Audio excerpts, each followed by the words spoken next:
This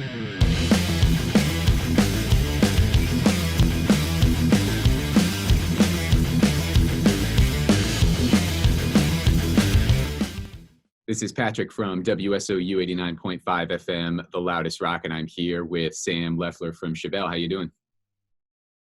I'm well today, man. Getting better. I've had COVID for a bloody month. It's Ugh. terrible. Well, Yeah. Glad you're feeling better now. Yeah, I'm getting over it now. So you released your 9th studio album, Niratias, a little over a year ago, and this was your first new full-length record in 5 years. What made you want to record another full-length album? Well, I mean, writing, recording, that's what we do. That's what the passion is. And we didn't expect to go 5 years between albums. It's just, it happened because we kept taking these other tours that came up, and there was, and then also obviously the pandemic pushed things back. And so it just worked, which was good. We didn't want to not do things that we wanted to do because we were trying to record. So we put it off until we could get to it. And then we finished it in 2020, March of 2020, right when the pandemic started. So then it sat for a year before we were able to even put it out, because nobody knew what was going to happen with the pandemic, and people didn't want to put music out because, I don't know if you remember this, but people put music out and then a week later, everyone forgot about it because there was so much news and all that happening all the time that it was just hard for people to stay on one thing. Yeah, I kind of remember that. It was definitely a weird vibe with music releases. But since you recorded it before the pandemic, what were you guys up to when you wrote these songs? It was a couple years of writing, and I think somebody brought up to me and said, "Oh, this is a concept album about space," and that wasn't really the intention. It kind of turned into that because when Pete was writing lyrics, it was following we follow a lot of SpaceX stuff. We follow NASA and things like that. They're just interesting. And so it just naturally kind of came out that that's what the songs were about, because we try to avoid just writing songs about, just relationships or using the words I, me, you, we. If you take those things out, I think you open a whole bunch of things to write about. So that stuff came up because that's what we're interested in at the time, and still are, obviously. That sounds really interesting. And you just touched on it a little bit, but you mentioned the space themes and you followed SpaceX and NASA and things like that. But overall, what were the inspiration for these songs? Well, I think that each song is different. So it's not really, there's not really one central idea when it comes to that kind of things. I mean, each song is about something different. I mean, the song So Long, Mother Earth it's sort of tongue in cheek about deciding that you don't want to be here anymore and you've sort of finished living and just moving on and just getting on a spaceship and go. So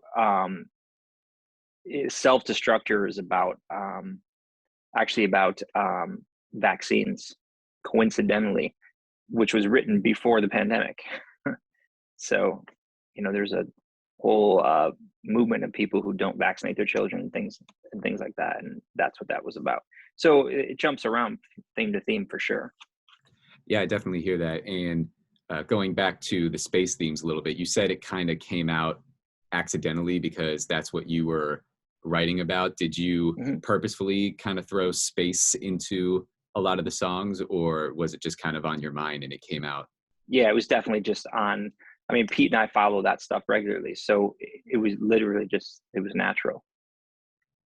Yeah, because you're talking about a lot of the themes for this stuff. You got don't want to be here anymore, Mother Earth, and Self-Destructure is about vaccines, but also space. So yeah, that's sure. cool. Definitely a different way of songwriting. How was the songwriting process different on this album versus past albums?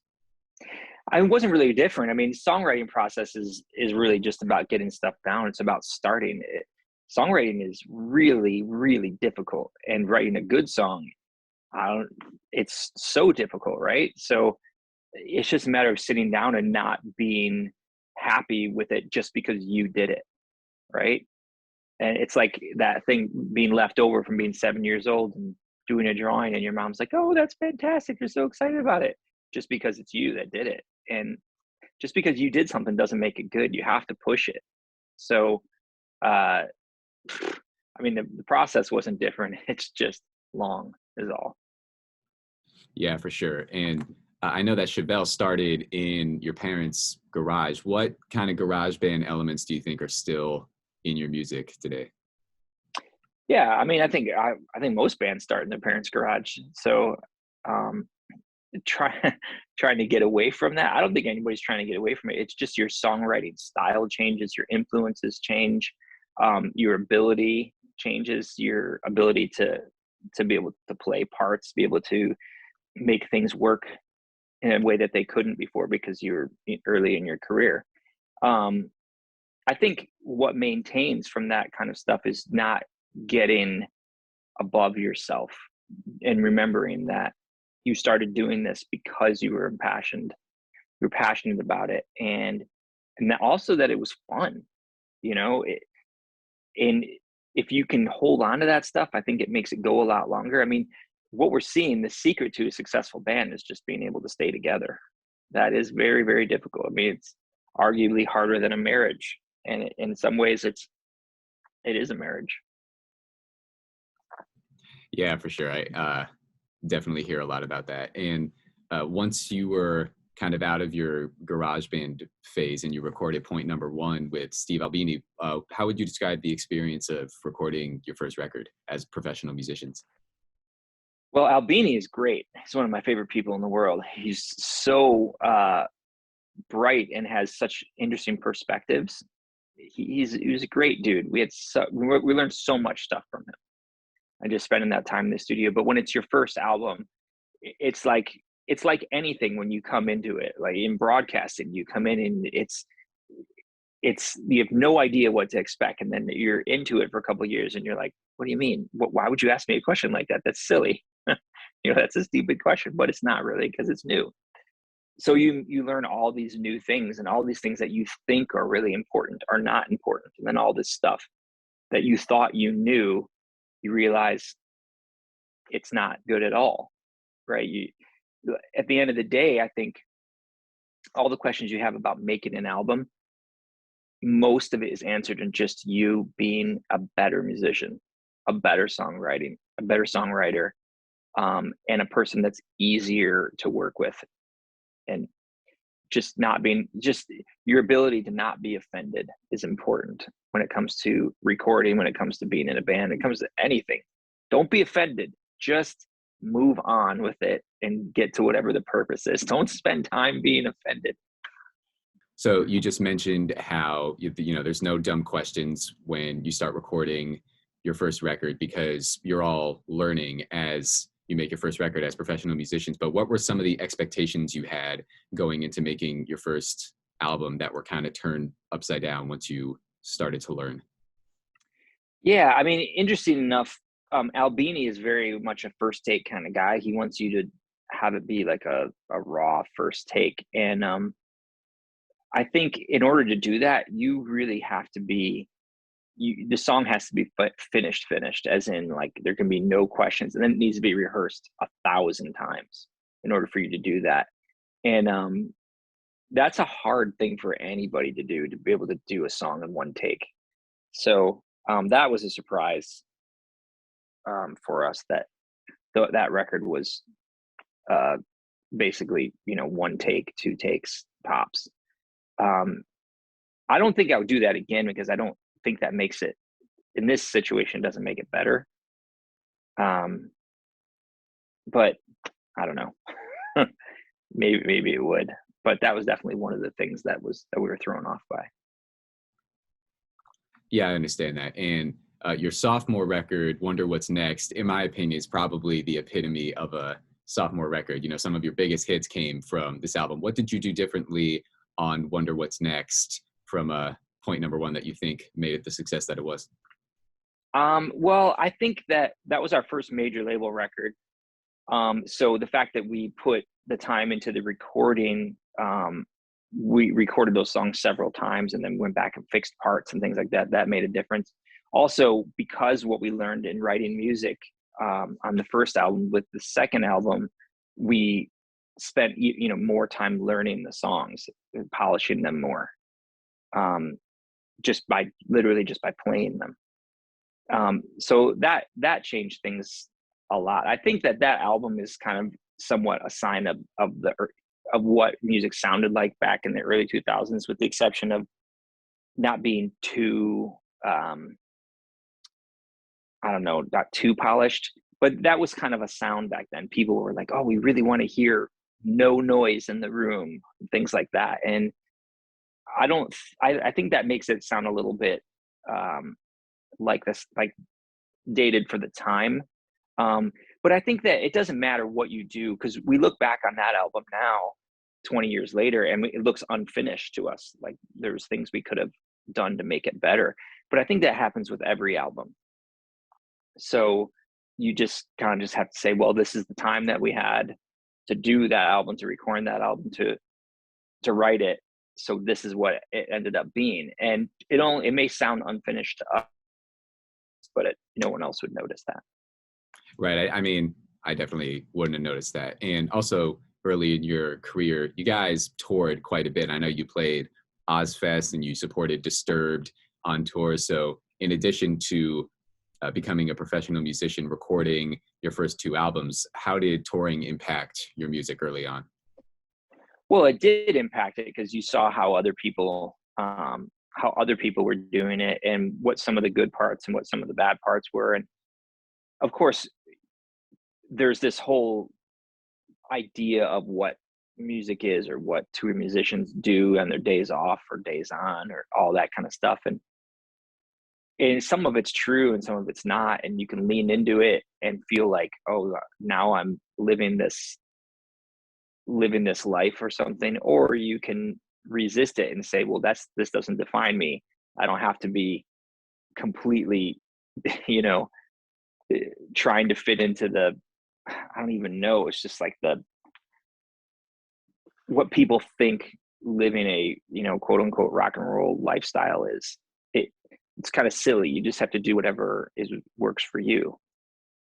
And I think it's a hard life, because it ends up being, most of it ends up being traveling. The best part of it is playing the shows and stuff, but the traveling does get hard after many years. But you just got to make it your thing. You got to make it the best that you can do, something that you enjoy in it.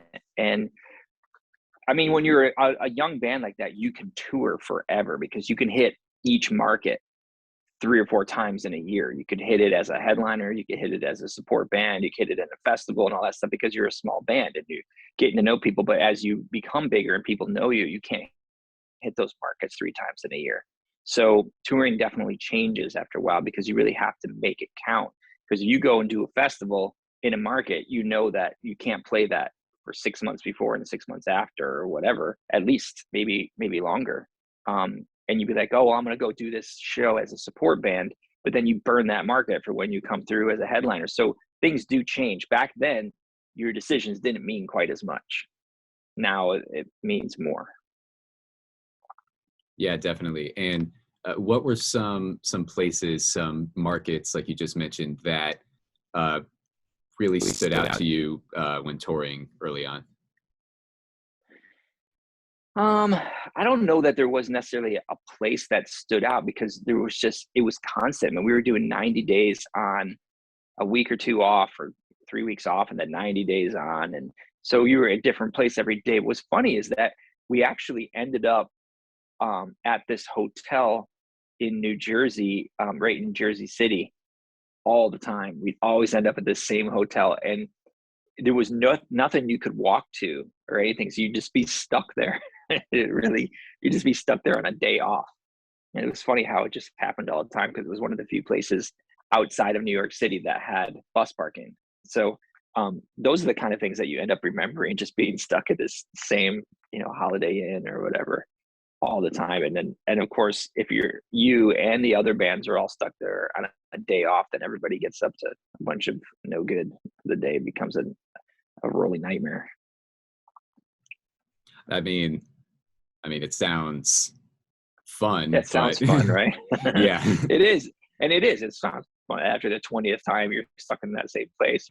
Yeah, for sure. And speaking of New Jersey, you're coming back here to New Jersey, playing the Orange Loop Rock Festival in Atlantic City on June 11th. And, you just mentioned how you've played New Jersey before. Your home for a while was the Holiday Inn in Jersey City. What kind of stands out to you about the New Jersey crowd? Well, I mean, I guess the fact that you've been so many different places so many times. I mean, Atlantic City specifically, we played so many places so many different times, and we always have such a good time going to the casinos during the day and finding stuff to do and the boardwalk and all that stuff. I mean, it's fun because you show up and you have somewhere to go and something to do and to get out of your normal routine. So we've had many, many, many nights after the shows where we've gone out and done fun stuff, gone to the clubs or just gone to the beach. And I remember one time it was like 6 a.m. We were about to leave and my friend fell and broke her arm on one of those big rocks out on the beach. And we couldn't take her to the hospital, so we had to call an ambulance because we didn't have a driver for our bus. He was still, in the hotel sleeping. I mean, we've had so many nights like that where it kind of turns into a party, and then you go to bed when it gets light and the bus has to leave. I mean, at this point in our career, if we can't have a good time, then it's our fault. Yeah. Yeah, I think that's the mindset that bands should have. And, we've talked so much about touring now, but I have to ask, what to you is special about Chevelle fans when you play these shows? Yeah, we have very, very committed people who follow our music from the beginning. And I think one of the really cool things, without sort of aging myself completely, is that people seem to they have kids and then they bring their kids to the shows. And now we have all these younger people, teenagers that are coming to our shows and like, oh, I grew up with all this music. I'm like, you're 16 years old. How could you have grown up with it? And they did, because their parents listened to it. So I think you're always going to have this next generation of people finding rock music, people they're picking up guitars and they're going, oh, I learned how to play AC/DC and I learned how to play this or whatever. And then they start to go deeper into things that are more their style, and they find our band and they find, other bands in that style. He's going to find that. And it's going from generation to generation. I mean, even with our older friends who are in their 60s, who were Led Zeppelin fans and all that stuff, and they, as music changes, they find new things. And I think that's pretty amazing thing about music, is that it's a constant, especially when it's rock music. Like, if you're a rock fan, you're a rock fan forever. Yeah, I think I definitely agree with what you said about, the younger generation of rock fans. They're picking up instruments, they're listening to rock stations like WSOU. I get calls from younger people all the time. And you mentioned how, kids pick up a guitar and they can play AC/DC, they can play Led Zeppelin. But what were some of those bands for you early on when you were starting out? Yeah, I mean, well, some of the stuff that when we were, it was older punk music from the 80s. But early on, you think all the stuff pretty early, like Van Halen and things that are sort of representative of the genre. And then as things come out, like Soundgarden was a really big one for me. And stuff that we sort of was developing at the same time as our musical style was developing. And then you go on from generation to generation, and like now I listen to Every Time I Die, and I still go backwards to The Refused, to Shape of Punk to Come, which was literally shaped music that of today. So I mean, all that stuff is influential now and was influential then. Yeah, it definitely goes back to what you're saying about music being a constant, things like that. And it's cool to know that you have bands that did that for you, just like, AC/DC and Led Zeppelin are doing stuff like that for kids these days. And still are, yeah. Mm-hmm. And AC/DC and Led Zeppelin are still doing all that, which is amazing. Yeah, for sure. So coming up next, I have a few questions that are a little random, but they're some of our favorite questions to ask bands that we interview at SOU. So the first question is, if the band weren't called Chevelle, what would you be called? I don't think I've ever thought about that.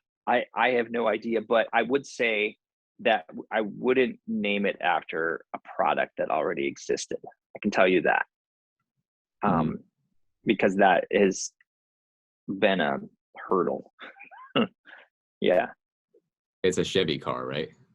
yeah, exactly. And it's not made anymore, but I think it was even made, maybe a made up word, but it's sort of based on the French word for horse, coincidentally.